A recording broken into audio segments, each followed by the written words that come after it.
এবং তার চোখে রড দিয়ে আঘাত করা হয়েছিল। অপারেশনের পরে তিনি এখন এই হসপিটালেই বেড রেস্টে আছেন।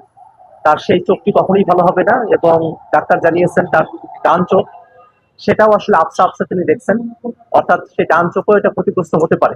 এমন একটা ভয়াবহ পরিস্থিতিতে আমরা আপনাদের সামনে দাঁড়িয়েছি।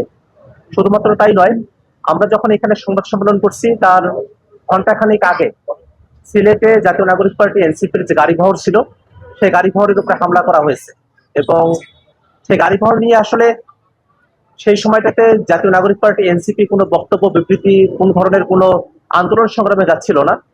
জাতীয় নাগরিক পার্টি এনসিপির নেতৃবৃন্দ সেখানে জুলাই অভ্যুত্থানে যারা শহীদ হয়েছিলেন সেই শহীদদের কবর জিয়ারতে গিয়েছিলেন, তাদের পরিবারের সাথে সাক্ষাৎ করতে গিয়েছিলেন। কিন্তু শহীদদের কবর জিয়ারত করে ফেরার পথে তাদের গাড়িতে হামলা করা হলো। এই হামলাটা ধারাবাহিকভাবে ঘটছে।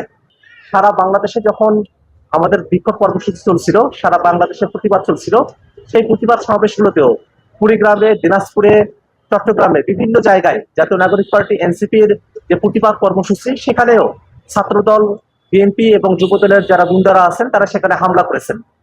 একটা ভয়াবহ একটা বিভৎস পরিবেশ তৈরি করা হয়েছে এবং আমরা আসলে এটার মধ্যে দিয়ে একটা শঙ্কার জায়গা দেখছি। আমরা দেখেছি আওয়ামী লীগের সময়টাতে আওয়ামী লীগ যেভাবে বিরোধী দলের যারা আছেন তাদের উপরে হামলা নিপীড়ন করতো, ঠিক এখন বিএনপি সরকার হামলা করার মধ্য দিয়ে আওয়ামী লীগের যে পথ সে পথে তারা অগ্রসর হওয়ার দিকে ধাবিত হয়েছে।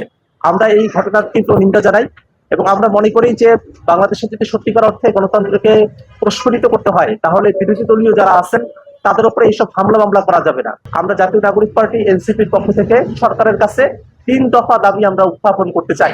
প্রথম দফা হলো, আমাদের প্রথম দাবি, আলিফ চৌধুরী যার চোখে আঘাত করা হয়েছে, যিনি এক চোখ এখন অন্ধত্বের দিকে গেছে, আর একটা চোখ অন্ধত্বের দিকে যাওয়ার পথে, আমরা সরকারের কাছে দাবি জানাই আলিফ চৌধুরীর চিকিৎসার ব্যয়ভার সরকার বহন করবে, চিকিৎসার দায়িত্ব নেবে এবং আলিফ চৌধুরী এবং তার পরিবারকে সরকার অবশ্যই ক্ষতিপূরণের আওতায় নিয়ে আসবে। 2, গতকাল থেকে যারা হামলা করেছেন ছাত্রদল, যুবদল এবং বিএনপির সন্ত্রাসীরা, তাদের ছবি প্রকাশিত হয়েছে, তারা উল্লাস করছেন বিভিন্ন সময় এবং সেই উল্লাসের পর্যায়টা তারা নিজেরাই এটাকে সার্কুলেট করছেন বিভিন্ন মিডিয়াগুলোতে।